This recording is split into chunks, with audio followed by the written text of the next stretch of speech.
I think we're ready. Okay.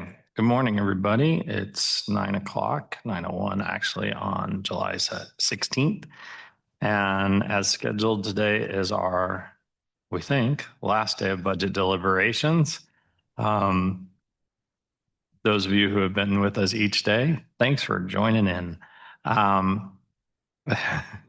Today we are going to look through the budget worksheet that's been drafted by staff and go through it as commissioners.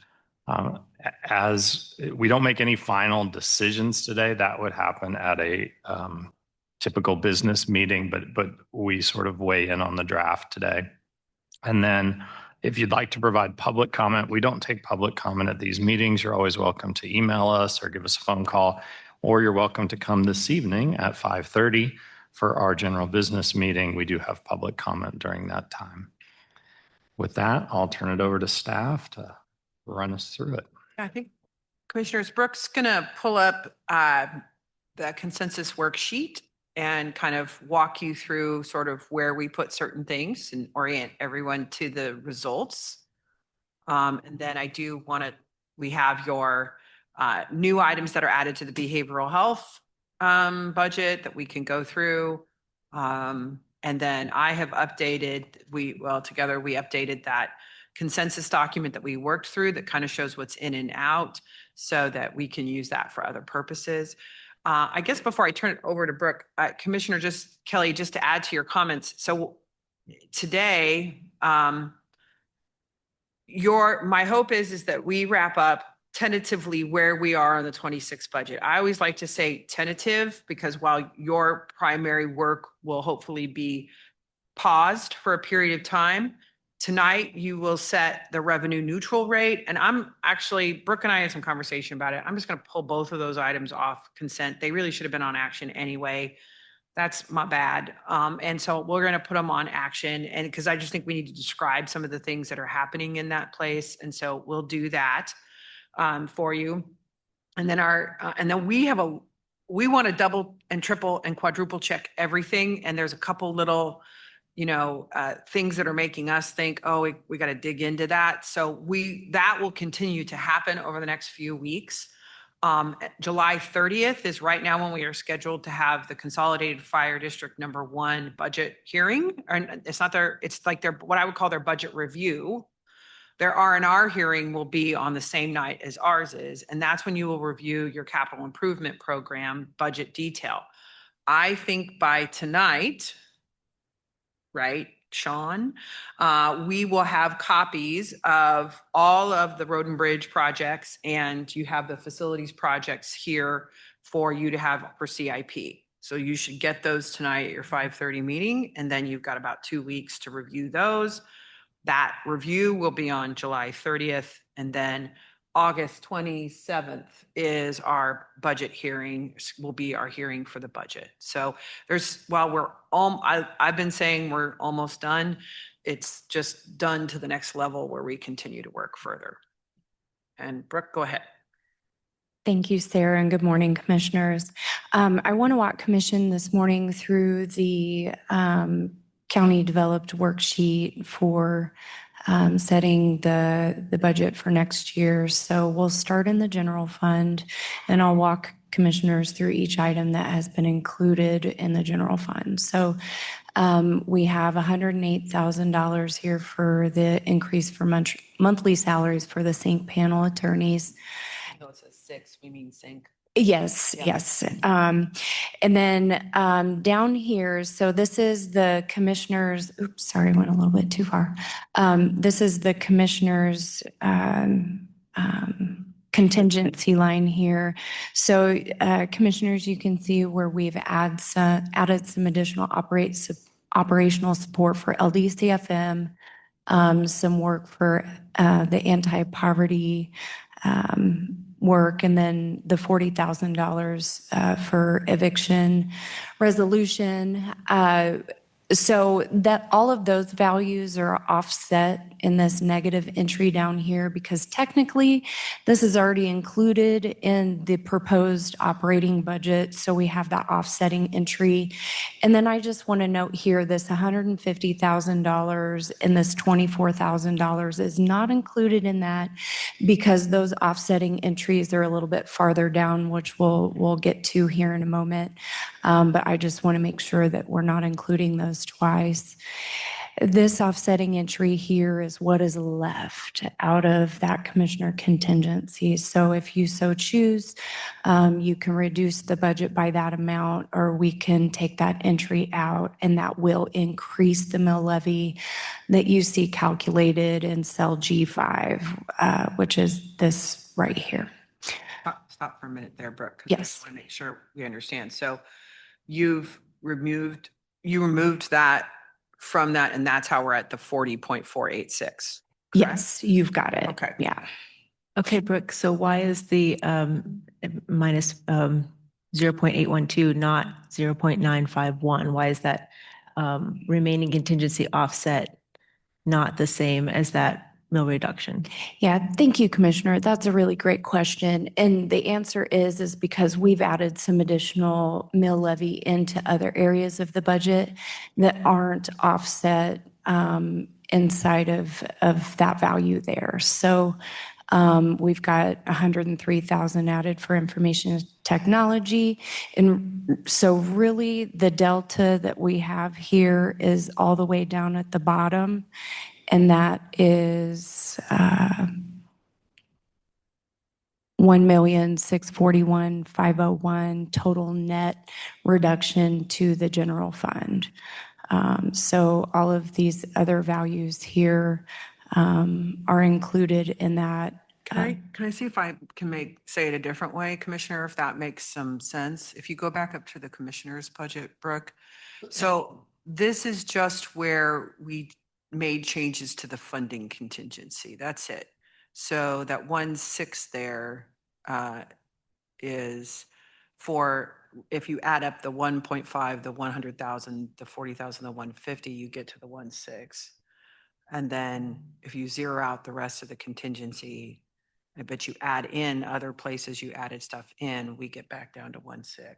That's correct. Okay. Yeah. Does that And help at all? So the things that we added in, why weren't we not offsetting those through the contingency? You're offsetting them through that 2 million. So scroll down one more line, Brooke. They're offset in that 2 million. Which is why I thought that it'd be the 0.951. But I think there are some other things that weren't included in the recommended budget that we added, which would cause that number to go up. Yes, and I thought we would be offsetting those through the amount left in our, so not what we set in contingency, but the balance of that commissioner's line. I think if you add up the 1.6 million that you put, that you're keeping, and the 1.6 below, that would have gotten you to my proposed budget. Okay, I'll do a little math and We can play check with it. that. Yeah, Right. thanks. thank you. We've added the 103,446 for that IT analyst and the information technology department. Continuing further, we've got 82,128 to fund one FTE for the network administrator in the sheriff's operations department. We've got a reduction for the KU Innovation Park of $60,000. And then an additional 25 for just food to keep them under that service agreement threshold. There's that offsetting entry to add that levied value back in for the extension council that I talked about a little bit earlier. And then this is, again, that offsetting entry that is in the commissioner's contingency budget to zero or net that out here for Center for Supportive Communities. We've included these one-time expenditures, which commissioners, you will see, they do not affect the mill levy because we will spend these down from general fund balance. We've got 62,500 for that anti-poverty proposal, $25,000 for that collection specialist, 19,685 for the Heritage Partners, as well as that 9,004. And I'm going to make that a little bit smaller so we can see some of those descriptors. The net reduction in mill levy for the general fund is right now proposed at 0.812. And that considers all of the reductions and additions that are summed up in this column here, in column G. Moving along out of the general fund, there were no corrections made here in the other levied funds. Moving down to the non-levied funds. We've got $25,000 included for that DECA special alcohol tax, and this is for the amounts that were unrealized in 2020 through 2026. And then moving along to the Behavioral Health Projects Fund, we've got quite a few ongoing operational expenses here. Commissioners, staff sent an additional list last night with all of these ongoing operational expenses detailed in a smaller list, and we can look at that here in a minute. But this adds an additional $1.672 million in ongoing operational funding in the Behavioral Health Fund.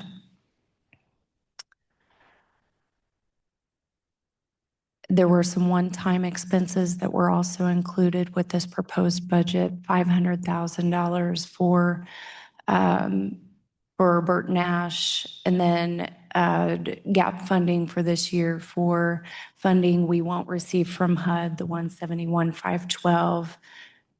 We did put a pin in a few items to talk about this morning, commissioners, and one of those was the tenants to homeowners project, not the one here, but one a little bit further down.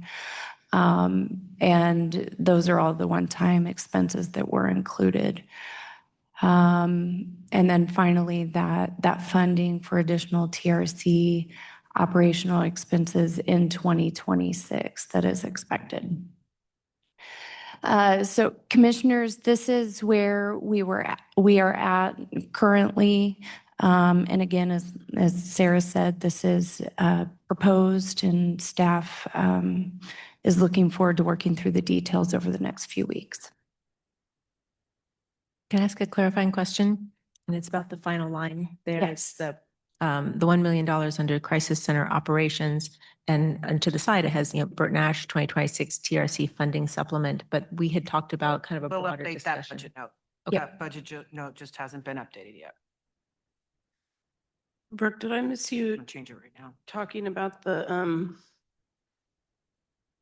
sorry, my mind just, the 100K for the childcare scholarships? I just didn't hear you mention it. It's under commissioners at the. We have that assigned to contingency along with the 62. I heard you mention the 62.5. In two different spots. Yeah, that's, Yeah, and I that's think the I might have hard- just missed you scrolling through it. So I wanted to make sure we had it noted correct and we were all on the same page about where that was allocated. Thank And I think we you. put the 100,000 for the childcare up there because I think you all wanted to have more conversation about what that looked like, who that sits with. And then the 62.5 for Peasley is coming out of one time at the bottom because you don't want it necessarily in commissioner contingency. We just probably are going to do some, I think that's why we had two notes as to why those are in two different places. But if you guys would rather have it all together, let us know. I would just, if it's up to you guys.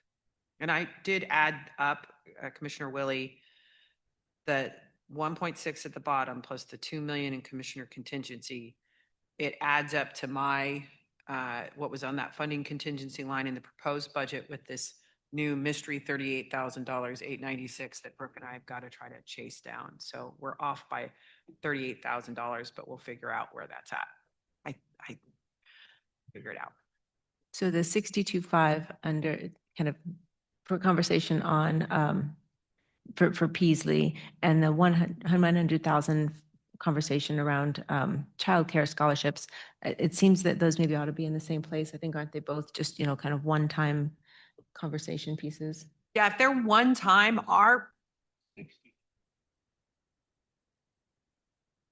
nope, it's on youth pre-apprenticeship.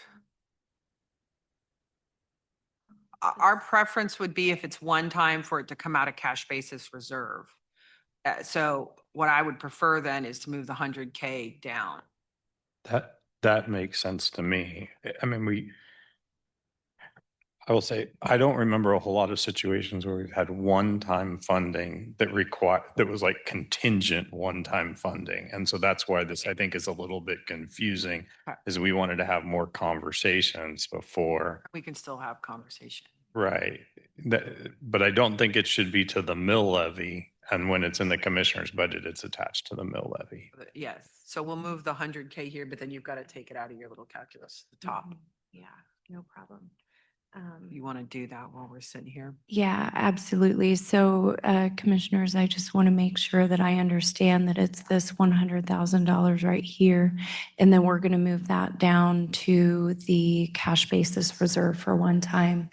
No problem. If I may stop sharing my screen and make those corrections. Do you guys have any questions about this? Any of the cells that we reviewed that may need to move in addition to this $100,000? I would go ahead and stop sharing and do what you need to do, Brooke. Great. Thank you, commissioners. And then I just want to open it up to commissioners. Is there anything else that you saw in there that you wanted to revisit? I don't want to open up a whole nother can of worms, but I want to make sure that we feel comfortable with what we've seen.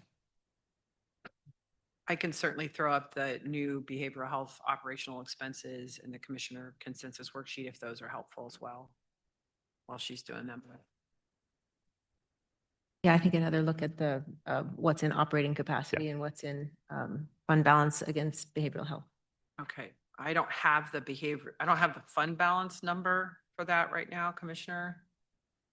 Line 151, I do have a question about.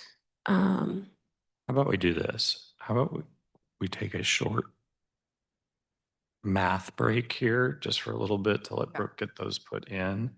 And then we'll come back. And this is like, you need 5 minutes, Brooke. Is that enough time? Okay, we'll just take a break for 5 minutes. Yeah.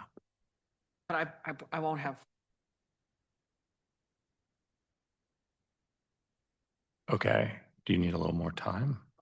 Do- I don't know that. Do Keep you need- talking. I guess, do you need the current fund balance in the behavioral health fund this morning? I'm trying to, I'm more interested really in where we are with the operating capacity. that's what Yeah. I can show you that right now. Oh, okay. If you have that, yeah. I have that up. The fund balance. No break in case you left. We're not taking a break now. And Sorry.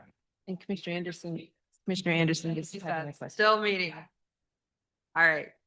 So this is the new operating, ongoing expenses for the behavioral health fund. And I could try to make that a little bigger so it's a little easier to see. Boop. Oh, it's really big. All right. $77,220 for Heartland Radac, $321,032 for the ongoing expenses related to the permanent supportive housing project, $25,000 for New Horizons, $15,500 to get us to 43 for the zero suicide coordinator at public health. Right now, we left this zero in here because we weren't sure where you wanted to go. So we wanted to be reflective of that. $50,000 for family promise supportive housing case management services, $79,000 to add, that was requested by Mirror, but is added to the substance use disorder treatment services bucket. The $104,400 for DECA client and tenant-based rental assistance, and then $1 million ongoing for crisis system operations. That is that total. That is about the capacity. Now, what I would say is that, every year we look at like where expenses lie, does a program need more or less? What is sales tax revenues doing? So it's an evolving conversation, but I would say this is pretty close to all of the capacity we have for ongoing operations in the behavioral health fund. And so that's in addition to about 9.4 of ongoing operations that we had prior to our budget conversation this year. Correct. Yeah.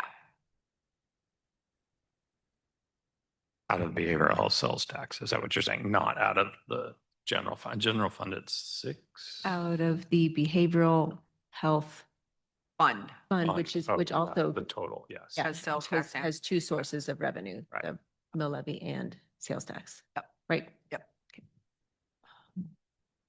So commissioners, I'd like to get a sense from us about how we feel about maximum. I mean, we have never going full into our capacity here. While we evaluate it every year, we'll have a big impact next year on the requests we get for mental health sales tax. Are we okay with holding that there? Would we like to move any of these projects to the general fund? I think I mentioned during our hearings, just a reminder that what we were bringing over from the general fund, we sort of stuck when the mental health sales tax passed. We haven't really made too many changes to that. Any, Sarah, since that? And so that's just something to think about. We did move specialty courts last year. That's correct. Yes. The courts, and, I have that spreadsheet. I could dig up. Aren't specialty courts still in there? They are in the behavioral health fund. We moved them out of the general fund into the behavioral health fund last year. Correct. I would note, commissioners, if you were thinking about that sheet, currently our current funding for tenants to homeowners is in the general fund. And where do we have the solvency dollars that we set aside yesterday? Those are one time. Mhm. So when Brooke pulls her spreadsheet back up, we have a cash basis line reserve for one-time expenses. In the behavioral health fund, I didn't make a separate spreadsheet. But if you look at the very, very bottom, if you're scrolling through your version of it, Mhm. if you go to the very, very bottom, you'll see, you should have the solvency dollars for both headquarters and Burt Nash down there. Okay, because I'm seeing like I think it's line 150. I see 500,000. So I'm not sure if that's the cash basis reserve for Burt Nash or not, but it says TRC. She's going to update that. To Okay. just say, you ready to show? Okay, Brooke, do you want to throw it out?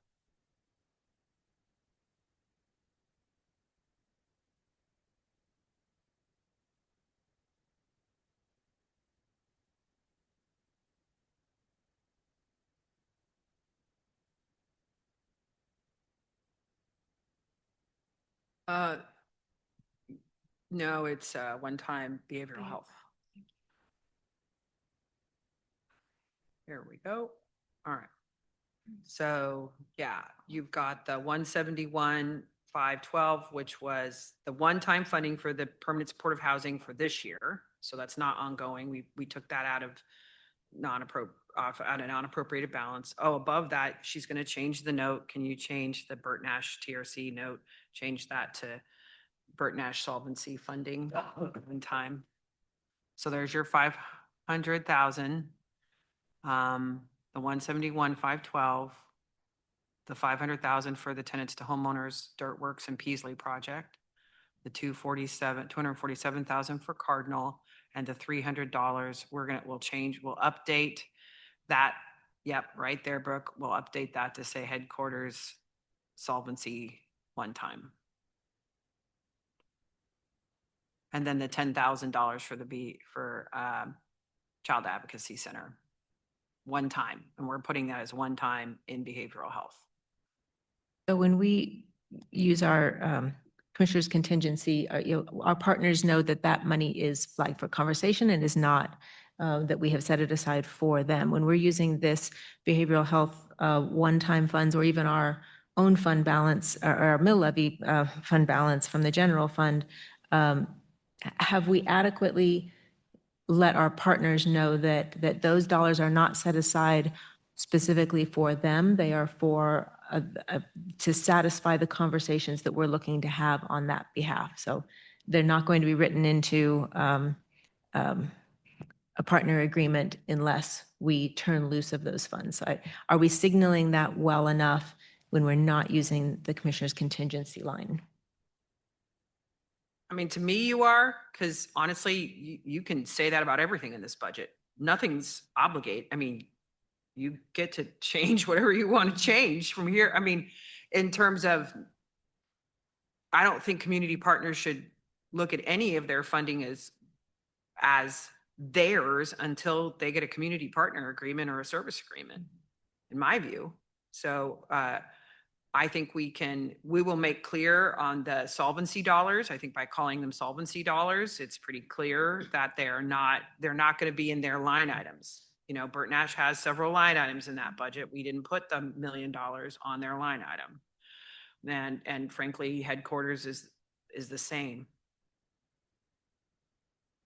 We just don't have we have not created a line item that's funding, you know, behavioral health funding contingency yet. And I did find, okay, yeah, and Brooke, you want to show that if you go up to the general fund, you want to show them kind of where you moved the 100,000 down. Absolutely. Thank you, Sarah. So commissioners, previously the $100,000 was located just right above this row where it says $150,000. I removed that row. I updated the negative offsetting entry from the commissioner contingency line. That changed the mill levy reduction. I think it was 0.852 to 858. And then moving down, you can see staff added that back in. All the way down here, right here, there was an existing line for it. We must have moved it up at some point during the deliberation discussion and then just moved it back down. So that's where it lives now.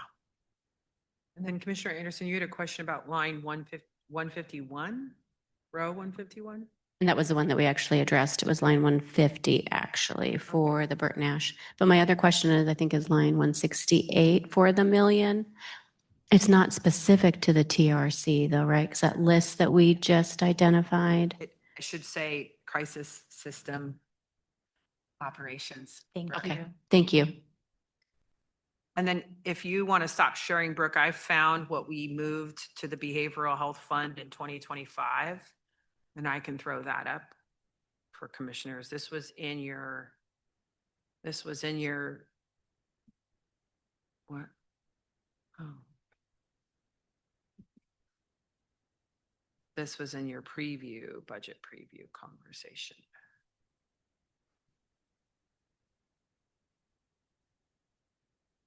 So in 2025, the commission moved $286,000, $696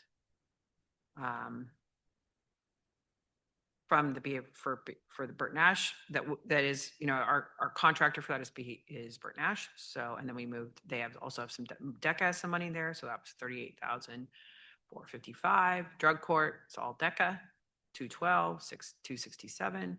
Court alternatives, so those are some of our pretrial release programs, and those were moved over. The behavioral health projects, staff salary and benefits. Plus, you added a new project in 2025, which is the flexible housing pool.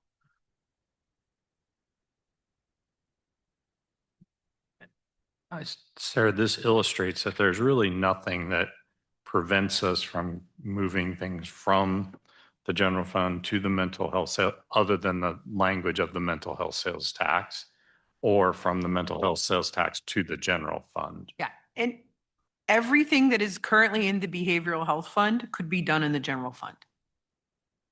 The general fund can do anything. I mean, for the most part, it can pay for operations capital, it can pay for all of those types of expenses.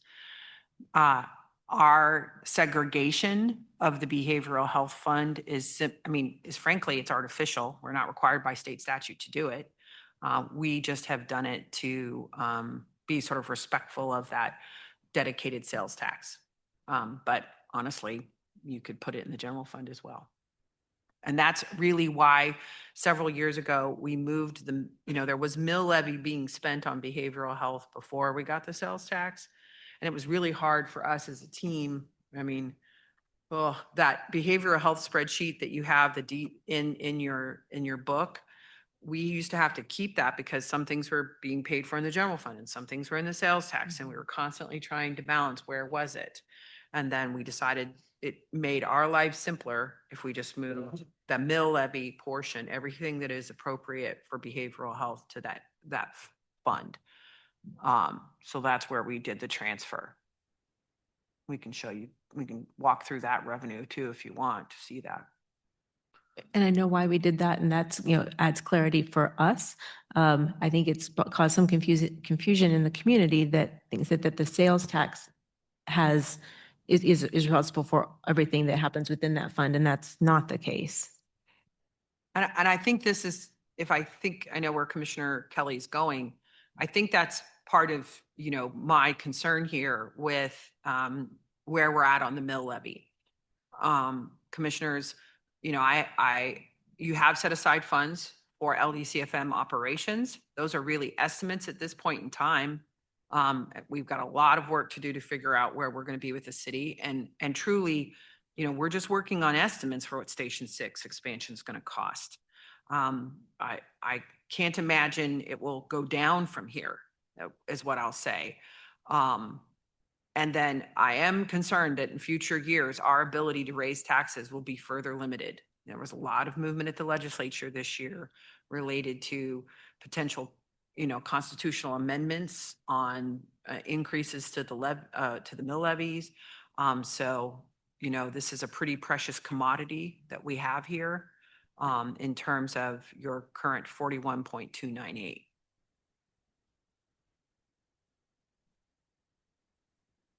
I got a question. Is there anything in the commissioner contingency line that is not allocated specifically to anything? No, right now you're seeing that line. So on row 26, you're seeing the 1.5 that's for LDCFM, the 40,000 for eviction resolution, and $150,000, which was moved up, which was from the Center for Supportive Communities. It's been moved up to here. And that's and we have notes on all of those. So if there's some unknown thing that happens in the future, we have fund balance to take it out of. That's it. Yep.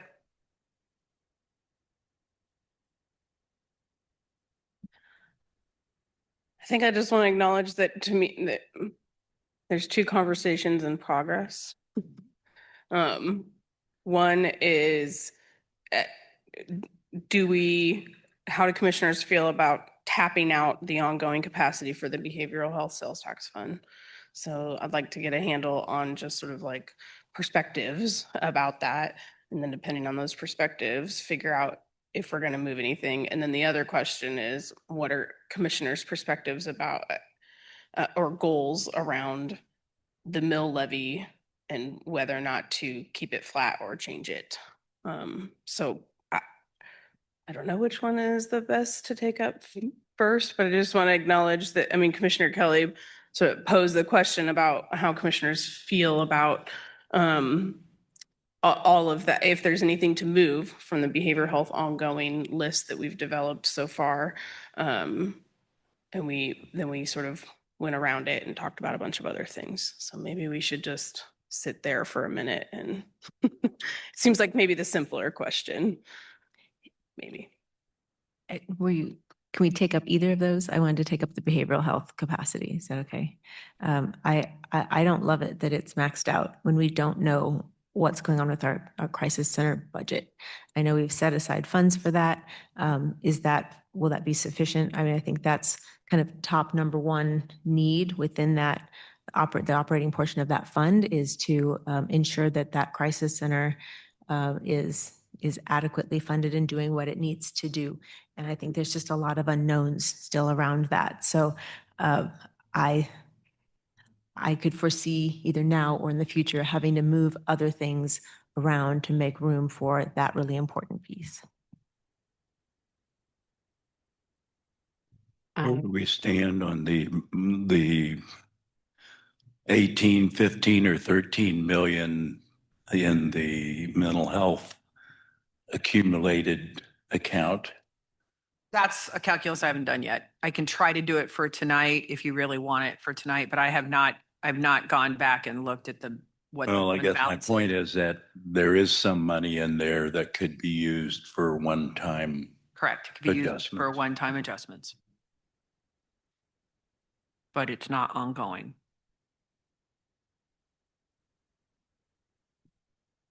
Okay, so I was going to say the same thing, that I really don't want us to tap it out, right? Because we really don't know what's coming, what the future will hold.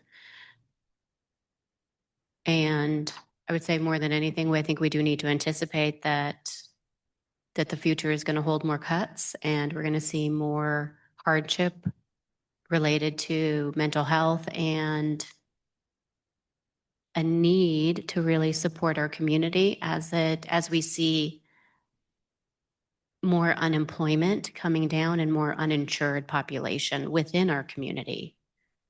And so having capacity within the behavioral health fund, I think, should be a priority for us.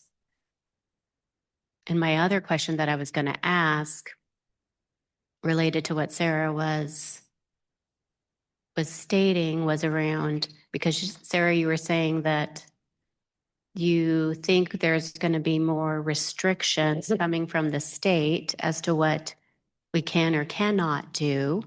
And so my question was going to be around, from a county perspective, right?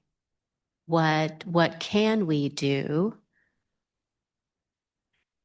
to drive revenue that is not a hardship for our residents, but could potentially bring in revenue from those that visit our community, right? From a tourism perspective, are there opportunities from that? So I would like to, at some point, maybe have that conversation as a commission, because we do have the World Cup coming. And then I've already stated that I'm a fan of pilot, payment in lieu of taxes. We are, so at the county level, we are pretty much limited to fees, property tax and sales tax. We are not constitutionally in Kansas, cities can't charge income tax. So with that revenue source off the table, we're looking at those other two. We could bring back to you this fall kind of an overview of sales tax and sort of, I think we have maximized our current local option. I think we would have potential to add specialty taxes, but for the most part, those have to be approved by the legislature and then approved by the voter, like we did with the behavioral health tax. So, but we could bring that back to you fall, just so you guys have like a kind of 101 on revenue sources that are available to you. So we could do that. When you're talking about visitors, transient guest tax is the one that comes to mind for me, in addition to sales tax. I think I need to do some more digging into that. I know we charge transient guest tax dollars, but we don't have that many in the unincorporated area, hotels. We have some Airbnbs and VRBOs. They do pay transient guest tax dollars, but it's pretty small. The city of Lawrence and Baldwin and Eudora have more hotels and those kind of rentals. They're the ones who will generate the bigger amount of transient guest tax dollars. At the city level, they call that TGT. So if you hear them talking about it, that's what they mean, and it's hotel tax dollars. So I think we can talk more about that this fall if you want. I would add, commissioners, that, when I looked, if you stop sharing, Brooke, I'm going to share what you added to the behavioral health fund this year. And I want to point a couple of things out. And I didn't mean to get us off task, because I know that you had two questions on the table. Oh, no, it's okay. I appreciate the commentary and I do think, there's more to be said about that. I mean, counties are predominantly funded by property tax and cities are predominantly funded by sales tax. It's the big 50-50. distinction, or they rely a lot more on sales tax than we can. Sales tax is a relatively small share. So, but I hear where you're at, and I think there's certainly more to like understand and see if there's other opportunities to maximize. Sarah, Sarah, go ahead. before you jump in, I would just say, quick question for you, Sarah. When you consider property tax and sales tax, is there one that is more variable than the other from a projection standpoint? Yeah, sales tax is far more mercurial and variable. Property holds value. And so in my professional career, I've never seen a property tax value decrease in my professional career. So property holds value. Generally, then we can look year over year in terms of we've had more variability on the rate of increase on properties in the last 7 years than I'd ever seen before in my career. Before that, Douglas County was like almost historically between like 4 to 5% every year. And then we went down to 2% growth during COVID. And then we shot up and then we shot up and then we've come down and we've come down.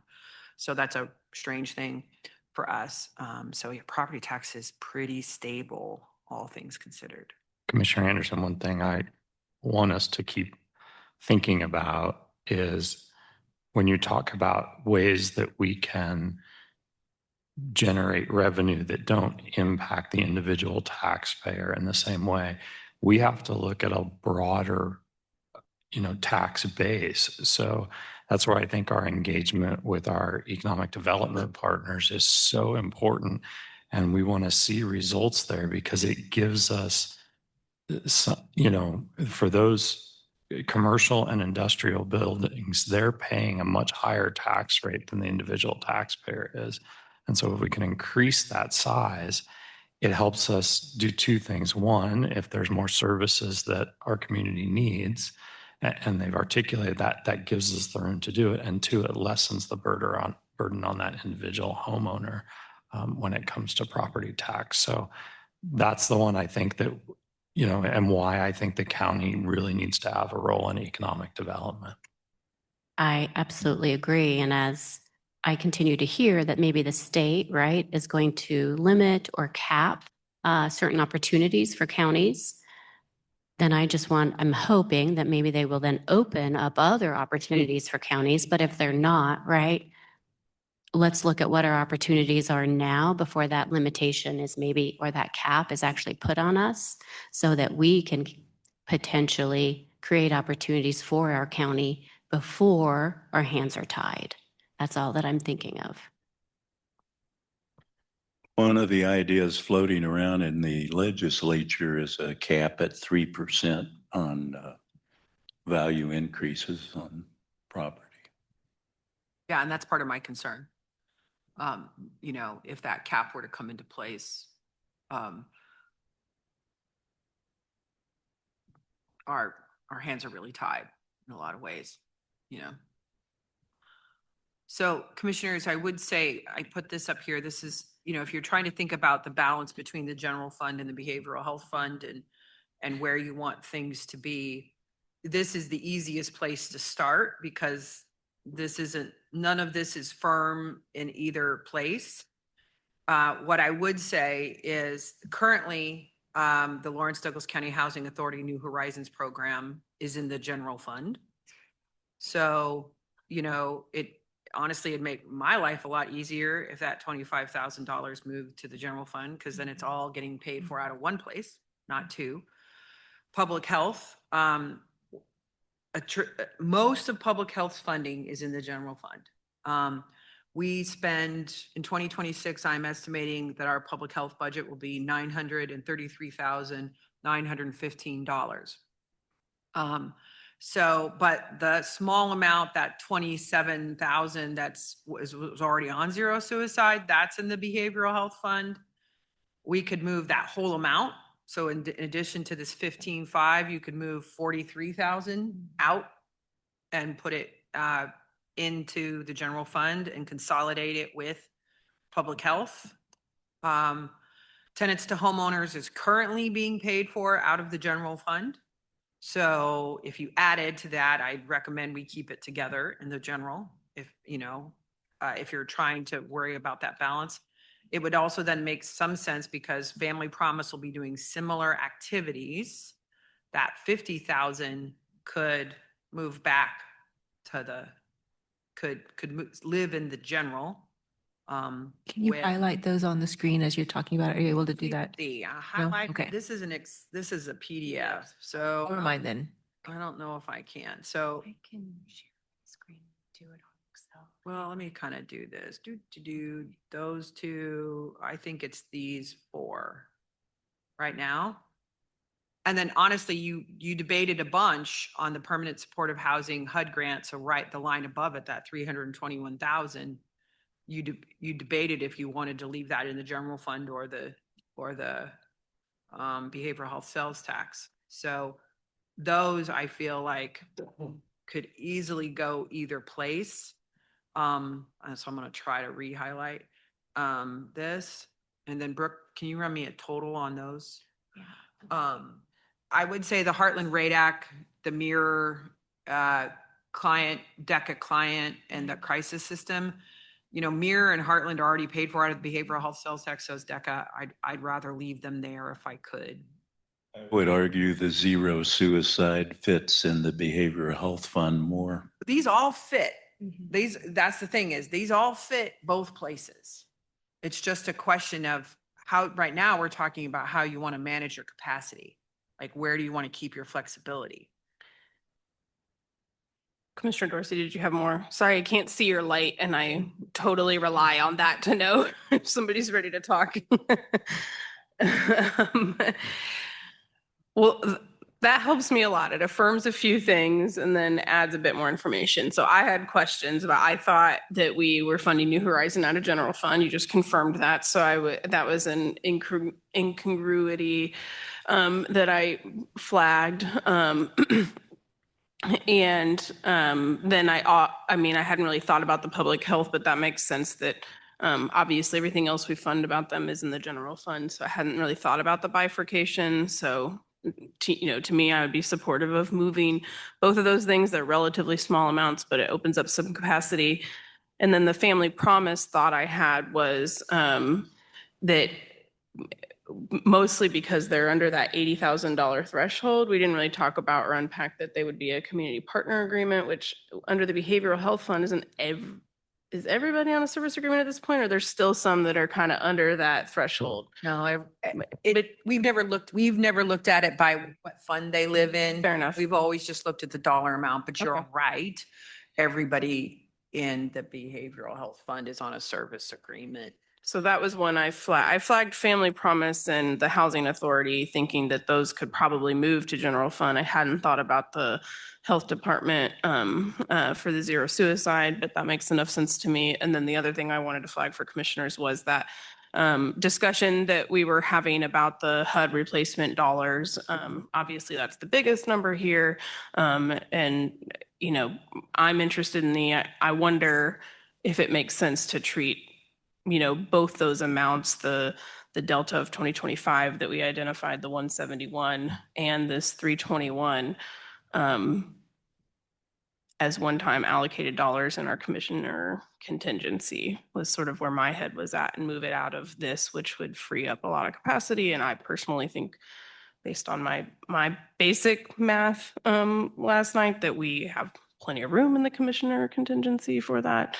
But I'll show my cards that I'm not trying to drive down the mill levy. I'm trying to hold a flat mill levy. So Did you say one-time funds for that HUD replacement? Because we had that discussion. That was one of the things I threw out, but I think I thought that got not supported. maybe that's true. My notes didn't, and my memory didn't tell me if there was any other interest in that. I just had a note with it as a question mark that could or should we treat those as one time, just based on the fact that we don't know. Well, we pretty well know that the money's not coming, I guess. So maybe it's just me being in a little bit of denial about that. If I'm being honest, That's what drove you mine know, also. trying to hold on to hope. So I don't know if that confuses it more, but obviously that's the biggest amount. So I think talking about where that comes from is the biggest piece of the pie here. But I am interested in trying to leave some capacity in this fund, even understanding that, the part of this budget process year after year is determining how we might allocate, move from one to the other. I still like the idea of leaving some capacity there in the ongoing and not just only having capacity in the one-time funding portion of that fund. Go ahead. This total, if you add all of these up and you add in the full amount of zero suicide of 43,000, your total is $439,032. Thank you, Sarah. Commissioners, I want to offer, I've been thinking more about both Family Promise and the tenants to homeowner, supportive housing, case coordination. And one thing I'm feeling like I want to have a longer conversation about what, care coordination or supportive housing looks like and who is the right person to do this, what services are being provided, what is the network that they're at, and what is our expectation, on how those services are being provided. So that's where, when you just mentioned Family Promise, and I think the commission felt strongly that we wanted them to be a partner, but I also want to get some metrics for the work that they're doing. And so while they might not fall in a service agreement, is there a way we can get to something there? Because I think our work in supportive housing has certainly, it's still in its, toddler phase, I would say, as we figure out who provides it. We think we know what, we have some understanding of best practice, and we're not necessarily following best practice. Why we're not following best practice, I think, may have to do with the failures of the system itself. And so I think we play a role in making sure that we're doing all we can to improve the system itself. And so I'm trying to make a case that maybe that 100,000 for tenants to homeowners and that 50,000 for Family Promise be combined and put in the commissioner's budget to have a longer conversation about case management. And it's not case management. We got to get better terminology, or maybe I just need to do better terminology here. Care coordination for supportive housing. So I offer that as an opportunity to give us a little more space in the behavioral health sales tax operations fund, as I call it, moving that over the general, and for us to have a more robust conversation. I would even entertain putting a few more dollars on it, because I think as we talk about how that system might function better or support our partners who are building supportive housing, I think we have opportunities there. I do feel like some of the conversations we had around Family Promise and tenants to homeowners, tenants to homeowners more so than Family Promise. I think that was more a continuation of their mission and partnering with Cardinal for that, if I understood it right. But getting away from kind of that best practices, I felt like some of these were stopgap to make sure that needs were being met while we worked on kind of that system approach. So I'm okay either way. I think we do need that larger discussion, whether that means setting aside the dollars for that now is probably fine with me too, but I do think either way, we're going to need that conversation. In terms of the community partner agreement or service agreement, I think that both of those organizations, Family Promise being the one that falls below that threshold, would be very gracious in helping us learn through that process with regardless of what kind of agreement we had with them.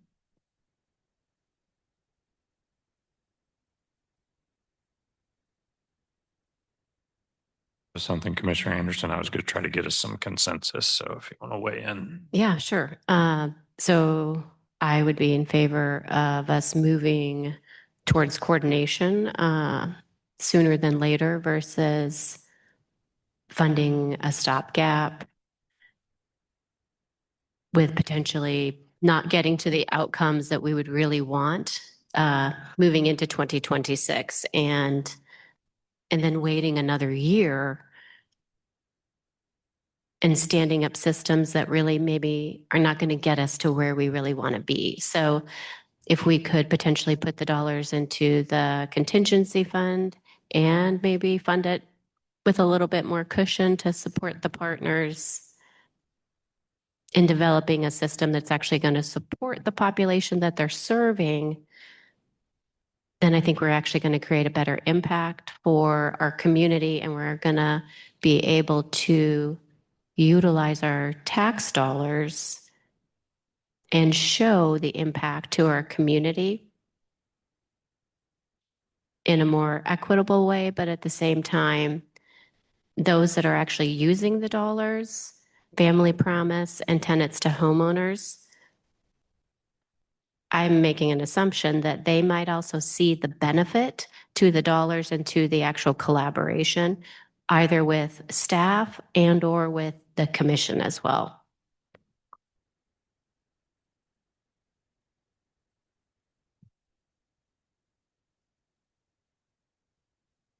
I appreciate the idea. I think I still have a different perspective about it. For me, what tenants to homeowners is currently funded for an ongoing fund and what they're asking to double their budget to an ongoing funding is a further conversation to unpack, in my opinion. So, commissioners are supportive of setting that money aside, and there might be consensus to set aside the Family Promise money too. To me, they are different.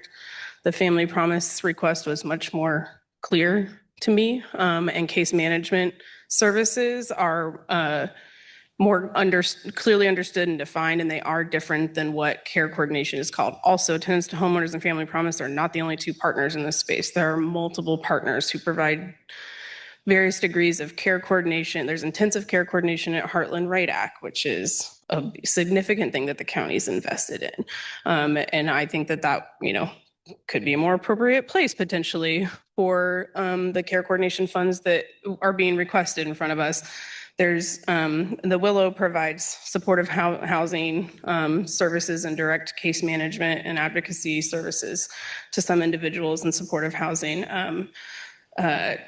So does Lawrence Community Shelter to some degree with some of their clients and families. I mean, there are more partners in this space. Bert Nash is obviously one of them.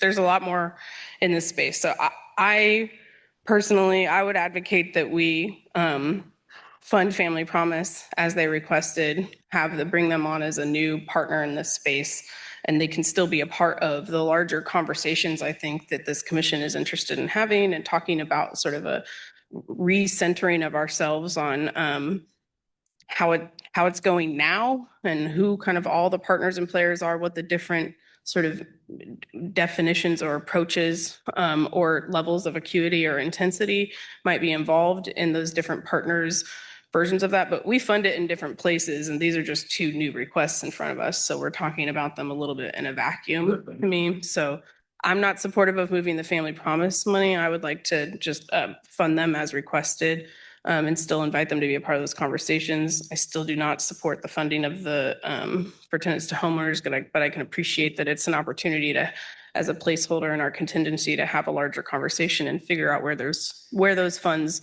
might make the most sense for now, while we figure out what the sort of longer road ahead looks like and how we build capacity. That's my perspective. Is there one convener that convenes all these entities to take a look at how to coordinate these systems? Jill, I think it's us. Jill, yeah, county does. But if you want to Okay. come forward, Jill, and talk more about, how much do we, if we want to keep going down the rabbit hole?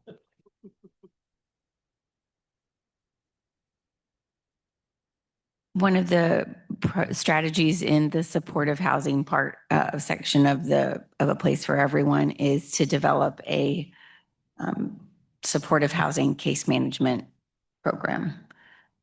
For a long time, there's been a lot of disconnect around the different ways that different organizations do supportive housing. It's always looked different. And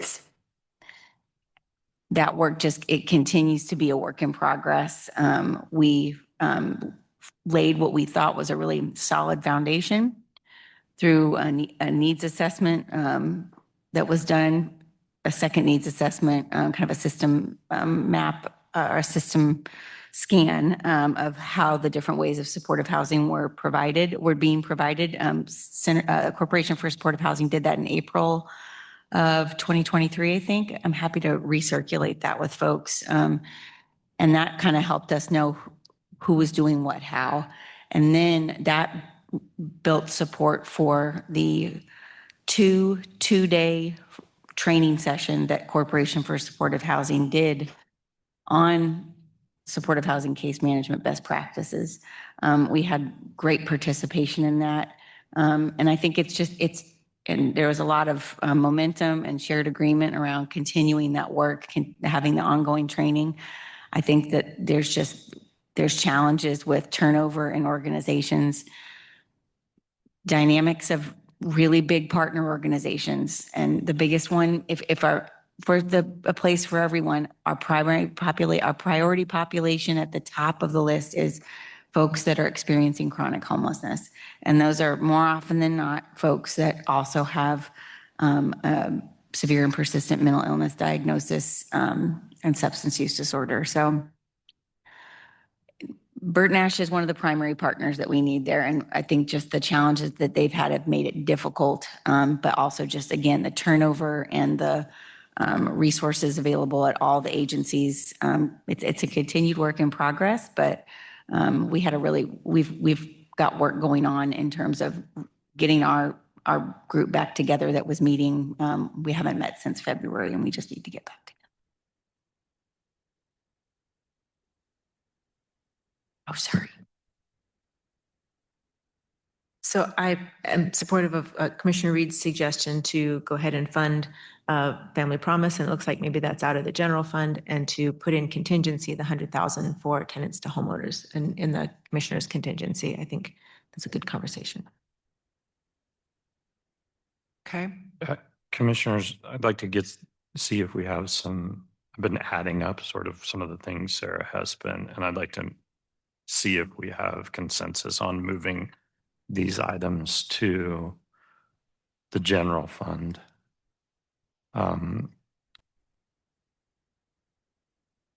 The first one would be that 321 for the HUD replacement grant. Commissioner Reed, I heard you say possibly doing that out of one time and not moving that to the general fund. I don't maybe have as much hope as you do, and I do feel like that project is so important to our community, and I want to make sure that it is coming out. I have supported from the beginning of it coming out of our general fund, and would continue to advocate for that. So maybe we start with that one, see where everybody's at. If everybody's okay moving with that one, and then we'll go on to the next one. Yes, I am okay moving that one. And it was sort of a harebrained idea, so I take it back.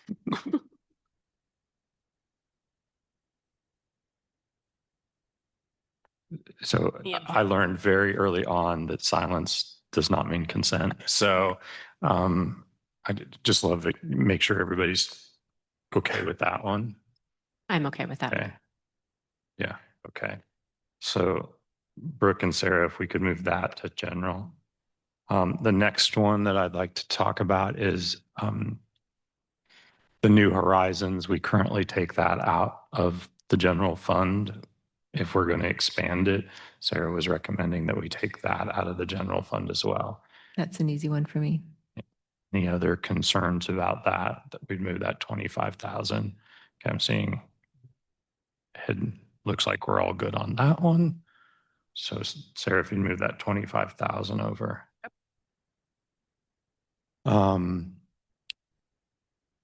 Commissioner Dorsey, it sounded like when it came to the zero suicide. We do fund public health out of the general fund. You'd like to keep it there. Well, zero suicide was one of the objectives when we passed the quarter-cent sales tax. So to me, that fits better under the 0.25. I'm fine keeping it in mental health if that's not too hard for Sarah, or we can move it over. This is the ongoing portion. Where's the one-time portion? Did that come out of behavioral health? It currently comes out of behavior. If you wanted to move the whole enchilada on zero suicide, it's 43,000. You've added 15.5 this year. I would prefer the whole 43 to be someplace together, not, Let's move the whole 43 to behavioral health. okay, that's great. And then I think the only other one we have, we would fund Family Promise. I think if we brought in the 100,000 for tenants to homeowners and put it in the commissioner's budget, that's what I heard Commissioner Reed say, if I heard you correctly, Commissioner Reed. Well, I think you confused me a little bit. The Family Promise money Family Promise, move to general fund. we could move that to general fund. And then And then the 100,000 we would put in the commissioner's budget for tenants to homeowners. yes. Did the 100,000 come from? It was just a request from the it was a supplemental request asked for by tenants to homeowners. And Okay. I'm left it here at zero because it was the one item that we had not resolved from yesterday. Oh, I thought we had consensus that it was zero. No, I still Okay. that it was blue. Yeah, Yeah, because I thought I just heard Commissioner Reed say she was not in favor. Well, That's why I was a little I mean, confused. I wanted to make a distinction between the Family Promise and tenants to homeowners requests and just talk about them sort of in isolation. So I personally am not supportive of the tenants to homeowners request, but there's enough other commissioner support for it, I think, and to have use it as a placeholder in our contingency. So there's consensus around that. Just a dissenting opinion, a soft dissent. I will not write a long opinion about it. I think that is the ones that we've talked about, Sarah. Okay. Should be, by my calculation, So- around, I don't know what the move of the It's Florence Valley Public Health is. So it's the $321,032 for the permanent support of housing HUD, 25,000 for New Horizons, 100,000 in tenants, in contingency funding for tenants to homeowners, and 50,000 for Family Promise. Yeah, I get 496, 32. What if we took a little bit of a break here, let you all do some math, and then we can see what room that gives us in the behavioral health sales tax operating, and see if commissioners are okay with that. Okay. So, how about 10 minutes? Is that okay? I want to check with the people doing the work. 10 minutes, give me. Okay, great. We'll come back at 10:18.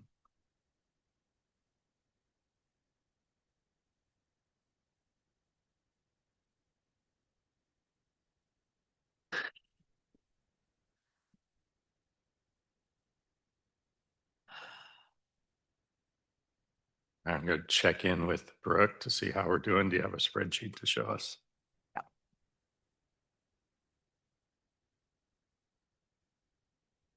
I do. Thank you, Commissioners. So I just want to throw this, Sarah had the PDF format of this that she had highlighted. I've gone ahead and pulled that up. And then this is the item that we're leaving in the ongoing operational total in the Behavioral Health Fund. So this is the sum of all of those. We had about 1.6 available in ongoing operational expenses in that fund, and this puts us closer to that 1.2 range. And with the addition of this to the commissioner contingency line, the 496,032, this is where we're sitting right now. So I've added those values into this cell. And then I have included that cell now in the offsetting entry in the commissioner contingency line. And with that, the remaining amount that's left out of that commissioner contingency line is that 1.664 value there for the levy at 40.669 at this juncture in the process.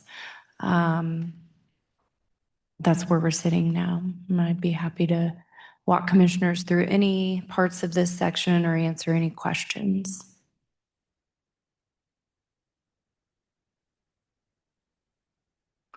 Any questions, commissioners? I just make a note that for ease of operations, I'd like to move the one-time funding for the permanent supportive housing HUD grant for 2025 back to the general fund. But that's not going to impact your mill levy, so you don't need to do it right now, but we'll move it from the behavioral health fund to the general fund.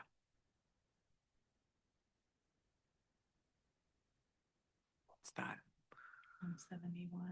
No, yeah. Is it 171? It is. Ah. Okay, yep. Yep. Thanks, Jake. So commissioners, I'd love to stop sharing and then add that row in there. Yeah, thank you. I have a related topic. Are we okay to move into that? Do you have any questions on what we just saw and did? Okay, go ahead, Commissioner. So we're talking about capacity in the behavioral health fund, but we also have a fund balance in the behavioral health fund, and we've talked a little bit about that being kind of, and one of the easier uses for that is capital projects, because those are by definition one time that then create something that is permanent in the community. We've also talked about some other kind of one-time uses that help bring stability to projects or partners. We also had, and I don't want to rehash something that we've already settled on, because I'm okay with the way the conversation went. But we had an opportunity to use fund balance for a capital project that would free up operating capacity, and we decided not to do that we were uncomfortable with that. Moving forward, that might be something we need to give more thought about, because if we are only looking at capital projects that are housing related, but not having the operating capacity to help make sure that those are successful, that concerns me. I think we're going to have to figure out how best that fund balance supports that mission in light of where we are with our operating capacity. I thought we agreed on the first day that fund balance would remain in behavioral health and not be moved to capital. I'm not sure we made a final designation on that moving forward. I think for this discussion, we weren't talking about that. I would rather deal with it in the other way, which is write it into our fund balance policy about why that money is there and what it's for, than have it specifically just available for capital. I feel like as we've played out through this budget cycle, we've seen times where it was useful to have some flexibility over those dollars that are not operational or operational gaps, but are still helping build stability. But I don't know that that was decided. So those are conversations on the table. I thought we both said the same thing. My understanding was we were at a later date going to look at the behavioral health sales tax fund balance and determine sort of how we want to communicate with partners, how that might be used. What I hear Commissioner Willie saying is we need to make sure that's a broad conversation, because and I don't want to put words in your mouth, because we need to think about operations, how some of those one-time dollars may impact operation capacity in the future. So I don't think we've made any decisions on it other than to talk about it at a later date.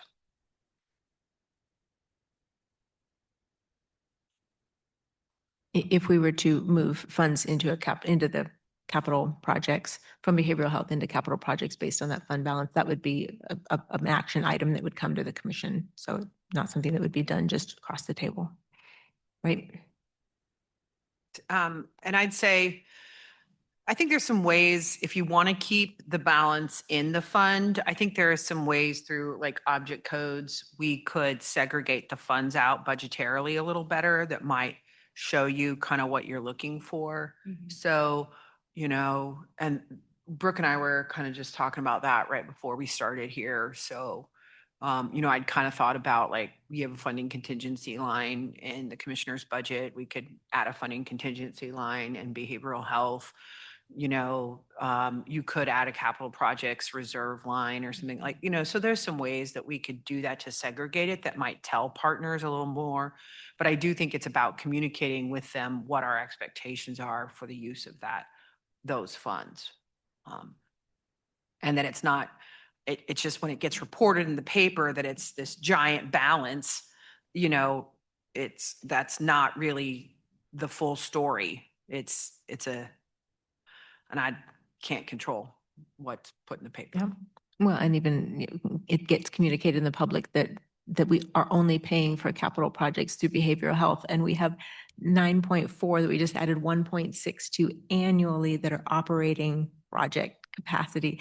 And so that's always frustrating to hear like how things get kind of misconstrued in the public, but that's the more clarity we can offer, the better. But I've liked the way that we have conceived of it in terms of those two buckets, one being ongoing operating capacity that we're pretty sure we will be able to fund year after year, and then that fund balance that needs to be really strategic.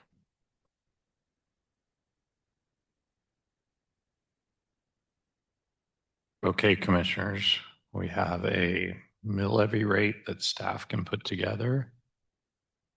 So this shows the total levy at 40.669, which would be a decrease of 0.629. That's where the commissioners want to leave it. I also want to talk a little bit about then what number we use tonight for revenue neutral. Just because I'm a little nervous about this 38,000 that we can't find, Brooke. So I'm trying to figure out if we should, if commissioners want to show a reduced mill levy as our mill levy rate. Well, it's making me a little. We can nervous. always spend less than or tax less than what we Correct. approved tonight, right? So Correct. I would include that 38,000 in Correct. that mill levy. So yeah, so you could, so there's a couple options. You could show the 41.298, knowing that we've had 2 weeks of budget deliberations and we're narrowing in on a lower number of 40.669. Then that's the number that we would talk about at the actual public hearing at August of 27th. You could show 40.669 and or we could try to do something in between if we're trying to just make sure our math is 100% accurate for the R&R notices and for the budget public hearing. You can always go down. You just can't go up from what we put in the notice tonight. Normally normally we use the very precise number because we're done. I just wish we had a little more time to do the math and make sure we were where we needed to be.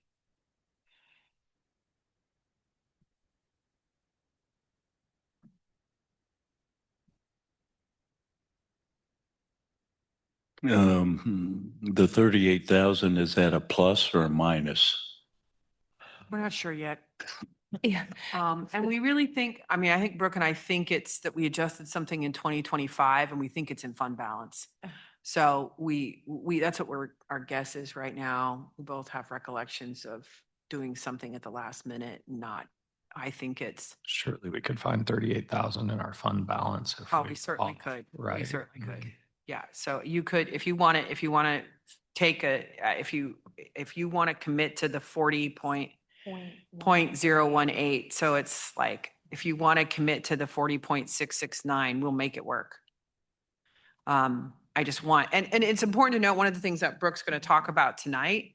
So there's this whole thing that happens, you know, after, once we set a budget and, you know, we set a levy, then the appeals process continues to go through the appraiser's office. Your mill levy continues to modify in that process. So, you know, we get really hung up on this number, but it is really, it just represents a snapshot in time as we go through the process. So Brooke will talk about a little bit more about that tonight when we set our rate.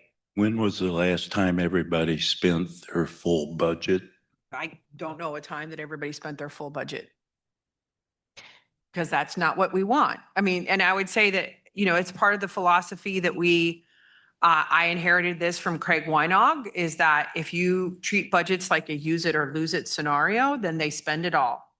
And so if you work in a system where departments and elected officials are not penalized for not spending their entire budget, then they make better decisions. I don't buy, you know, cases of paper clips at the end of the year just to spend their budget.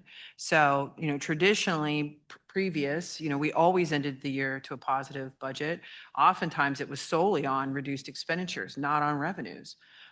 This last couple of years with investment income, you know, and sales tax before that, it's been a mix of both revenue and expense. So unanticipated revenues and expense, which is why I always try to target the general fund back to 20 for the next year, so that, you know, it gives us this kind of swing. I do work with someone who's employed at another neighboring county that shall not be named, and that's a very different budget philosophy that they have there. And at the end of the year, they're like, how do we spend the money? And boy, I just don't want that here. So, and this is the way we've worked with departments and all of their elected officials to accomplish their ability to be frugal. And sometimes we use that. I mean, we consciously use some of that underspending of the budget to bolster equipment reserve at times, because, you know, your regular transfers that we didn't spend a lot of time talking about in this budget that go to support all of our equipment and computer and dump trucks and police cars and all that work, we are not setting enough aside to fully fund that obligation. So I count on having money at year end to help do that. So when we do year-end transfers, we count on those funds to be able to bolster those equipment reserve balances. You know, we're talking a lot right now about consoles for ECC. The state is moving to new consoles for 911. We're hoping they do some cost share. So but we're setting aside funds because we know we're going to have a match. So, and when they're ready and the new state system's ready to move to new consoles, we have to be ready to spend hundreds of thousands of dollars to buy new 911 consoles. So it's just an example. Sarah, can I ask, you mentioned two mill levy numbers. You mentioned the one we have on our screen, which is the 40.669, and you mentioned one that was 40.098. Where is that coming from? Or did I write it down wrong? I would really say you're between these two, 41.298, which was your levy from last year, which is a flat levy, which was the proposed levy, or where you're sitting right now is 40.669. And then we'll figure out the 38. I think I added something in there for that 38,000 just because it's making me nervous, but let's not complicate matters.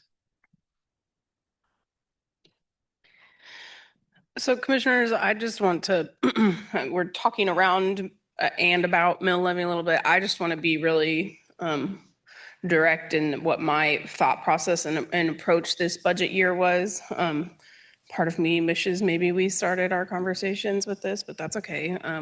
We are where we are, and I have really enjoyed this budget year. Honestly, it's been a really dynamic and robust conversation. So my approach with the mill levy was to hold a flat mill levy for a couple of reasons. One is definitely that, I have some nervousness about what might happen or change at the legislature in the coming session or two based on what happened in this past session. And I think that there could or might be a, perfectly reasonable legislation that comes out with some sort of cap. So there's potential for that. We just don't know what it is yet. And so pushing down the levy just to push it down when we might not have much room to grow it or increase it should we need to in the future makes me a little nervous. The other primary reason for me is just that this year's valuations are a different story than previous years. So for me as a commissioner, I've been here just long enough to have sort of all the dips and spikes. So very low valuations our first year. We had to raise the mill levy slightly based on our change in governance agreement and funding with the city of Lawrence around LDCFM. So it was a pretty minimal raise then, but it was in response to very low valuations, which really squeezed us, and a significant increase in cost that was critical for our community. And then after that, we saw 2 years of spikes, double-digit valuations, which nobody really anticipated and was a surprise to everybody. And for me, what I felt like was often true in our conversations as a commission in those years was that we recognized we had capacity within our budget to be able to not cut services, still fund some new services and make investments. And because of those historically high valuations, be able to push the mill levy down some in a response from my perspective that was about trying to reduce some of that burden and harm. The valuations piece of it that we don't have control over how the market influences that the mill levy is the part of the equation that we could affect some change on. Last year, it was still a slightly higher than what has been our average, but it took a big dip. It went back down to single digits, well below 10. What were we at, 6 something? Oh, thank you. Put the 10-year history chart up. Yeah, so I mean, there's been some unexpected volatility. And so for me, those 2022, 23, and 24 budget years were a unique combination of factors where I did come into those budget years looking to push down the mill levy some to help offset that to some degree.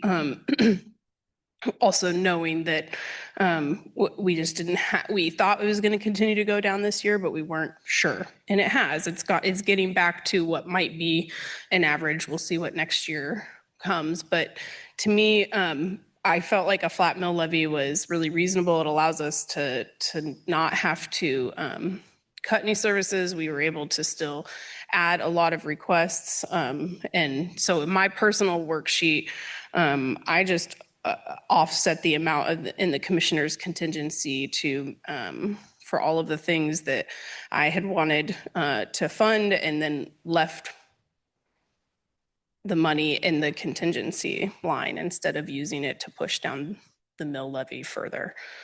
I hope that makes sense. I'm a long-winded person. I think you all know that about me by now, but I just wanted to give a fuller context about how I approach that, and that it is my personal goal to try and maintain a flat mill levy so that we don't necessarily set ourselves up for the potential to have to raise the mill levy in a matter of 1, 2, 3 years, that it feels less volatile to be able to maintain it where we're at, given all of those circumstances.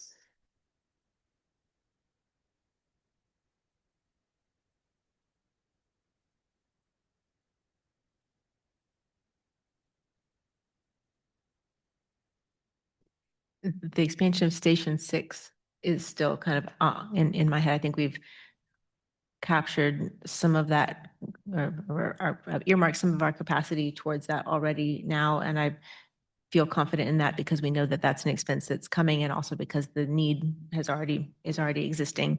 But I don't, even with some of our projections, I don't feel like I have a good handle on what's the additional operating capacity that Station 6 is going to require from us in addition to what we set aside this year. But I mean, $500,000 to $1 million, I think, is probably in that ballpark. So we don't have that accounted for here. That's kind of my only hesitation. I feel like I appreciate that. I feel like we did account for that. At least I feel like we're about a year ahead when we're thinking about planning for station expansion. And I think, to Commissioner Reed's point, you could say, let's keep it flat to plan for 2 years of expansion, right? I think that's another way of looking at that. I approached my budget in a way that I sort of set the mill levy aside and look at each individual, request independently. I find that if I sort of have a mill levy goal, then I'm funding projects that may not be, or prioritizing projects that may not be fully fleshed out or fully there yet, in order to make sure that I can tell those who bear the burden of those taxes that, we need to fund that. Um, I I am concerned about what the state legislature might do. And I know that that conversation has been ongoing for some time and hasn't really come to fruition in a way that has impacted us. We used to have a cap. Maybe this is the year. It, it's an election year, so maybe that will have something to do with it. But I want to make sure at the state level, yeah, I want to make sure that that the services that we're putting forward are the costs that we're putting on our taxpayers. And that may mean it goes a little bit down in one year. It may mean it goes a little bit up in one year. I get a little nervous about holding mill levy for what I don't know is going to happen. And I appreciate that, Commissioner Reed. I totally understand what you're saying. I also would say that, the large increases in property valuation that we saw in the past year, we've heard quite a bit about the impacts that has had to families and to individuals in Douglas County, and that while we did lower the mill levy, we may not have lowered it enough. So some of this feels to me like it's, sort of that hangover of those really large years. And are we maybe, if we are able to lower the mill levy, we're addressing some of those concerns about tax burden. In budgets past, this is my third budget cycle, I had a specific mill levy reduction that I was looking for and calculating within my worksheet before we got to talk. And those got pretty close to being played out. So we had, going back the year before I was on, there was a 1 mil decrease. The first year I was here was a 2 mil decrease. Last year was a 3 mil decrease. I went into this budget cycle a little bit more neutral there. And though I recognize that folks, correlate our mill levy with their, affordability in their house overall. I also would note that very few people noticed or appreciated the steep decrease in mill levy that we accomplished over the last several years. Because when you put that out towards each individual house, it's a pretty small amount for the county portion of everybody's property tax. I have a dozen taxing authorities on my tax bill, the county being one of the larger ones, but the school district being the largest.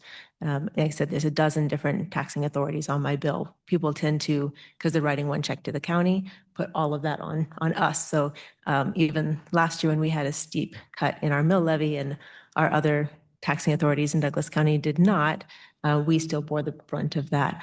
I can't justify holding on to mill levy that we're not using in this budget year.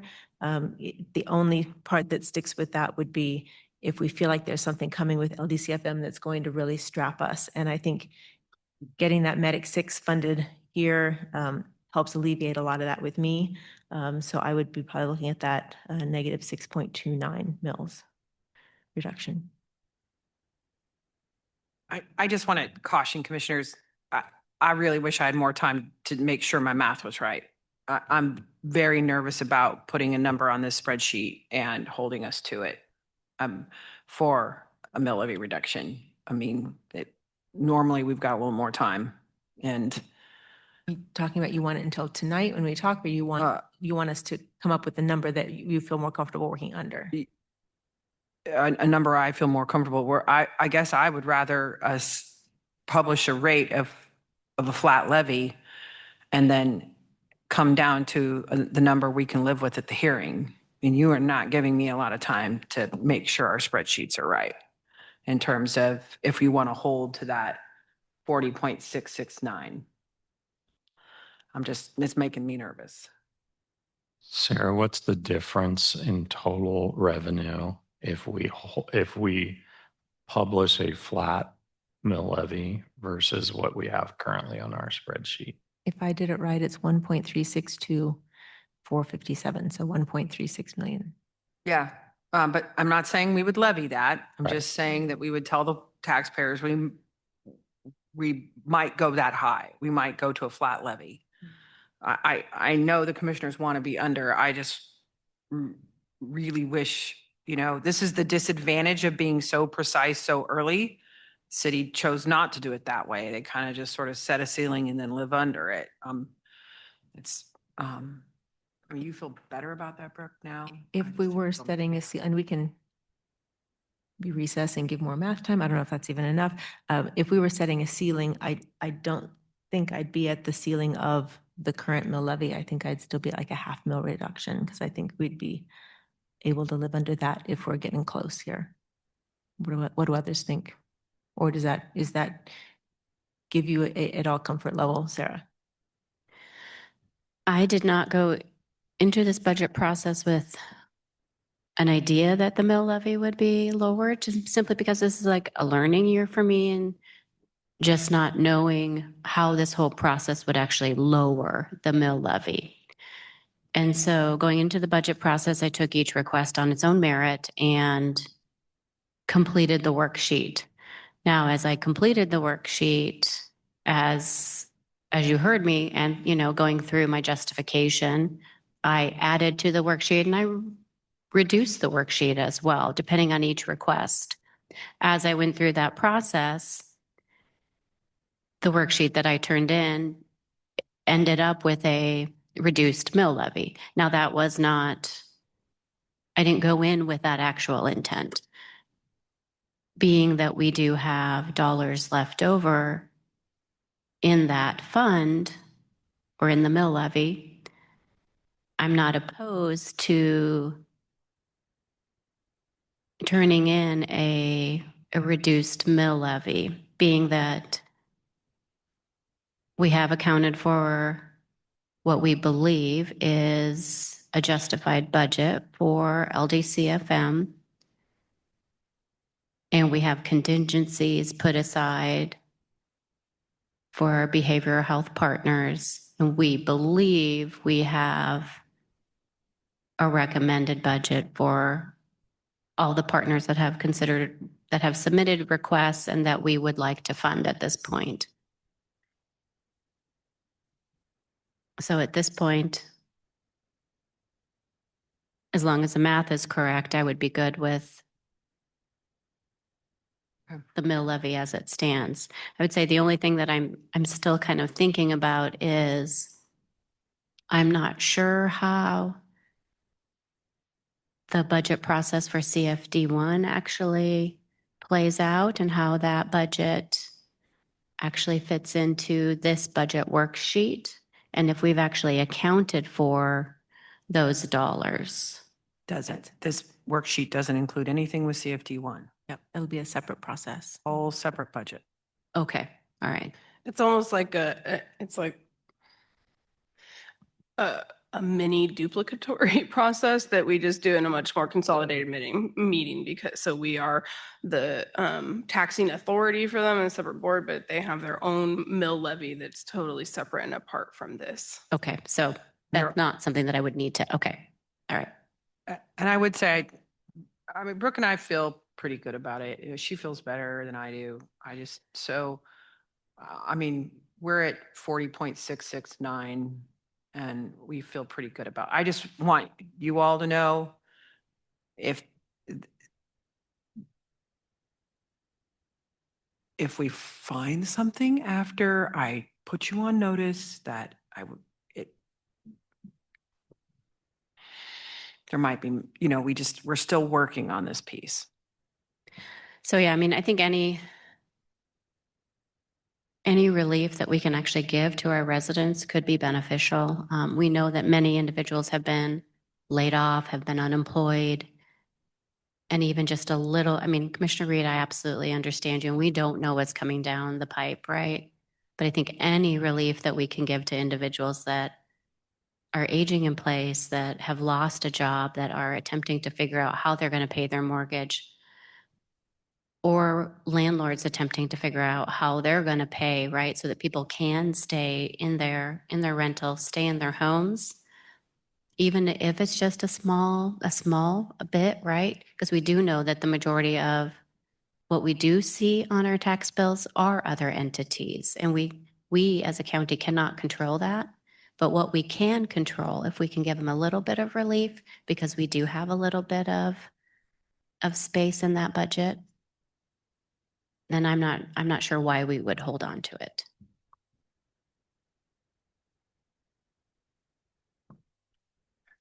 No matter what the mill levy is, the taxes are going to go up because the uh, valuation went up. And so we're looking at 5 to 5.6% increase in taxes. That's roughly only a third of the tax bill that everybody is going to be paying.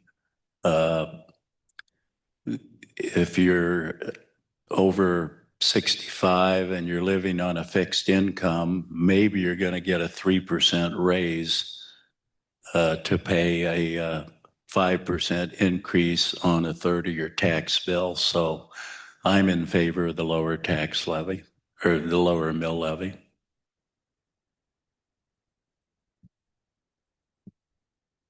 Commissioners. So with the calculation that we have right now, it's 40.669.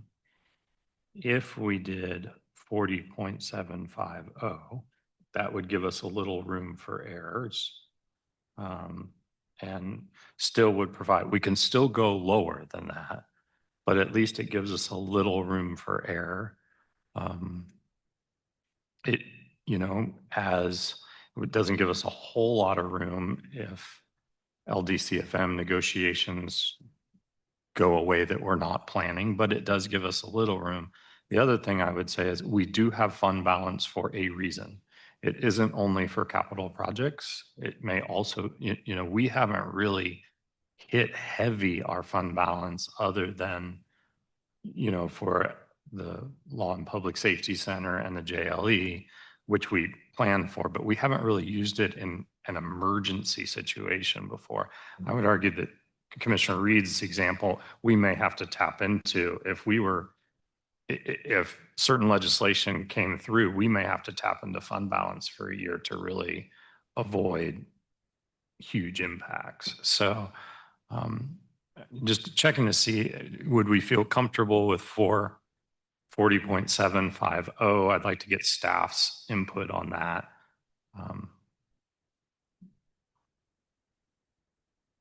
I mean, I'll take whatever wiggle room you give me because I don't feel good right now. I want Brooke to have time to make sure it's where it needs to be because it's not making, right now, it's not balancing My out. recollection, Sarah, is after this time in the past, we have never really walked out of this meeting knowing exactly what that number is. Agreed. That's what's got me Right. nervous. And so what we could do is we could adjourn until our meeting this evening, give you all time to double and triple check those numbers, and then continue this conversation this evening when you're feeling some more comfort. Does that? That would help. I mean, that would help me quite a bit. Yeah. Because I mean, I feel comfortable that we should, if I can't get comfortable with where we are, that I can come back to the commission and say, I need more time and I'd recommend you do 41.298 until we get there. Cause I'm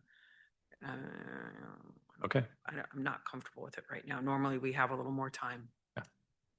Commissioners, I think we've sort of said where we are and think I what understand your what our priorities. goals are here. Can get balanced, that will get you that lower number for tonight.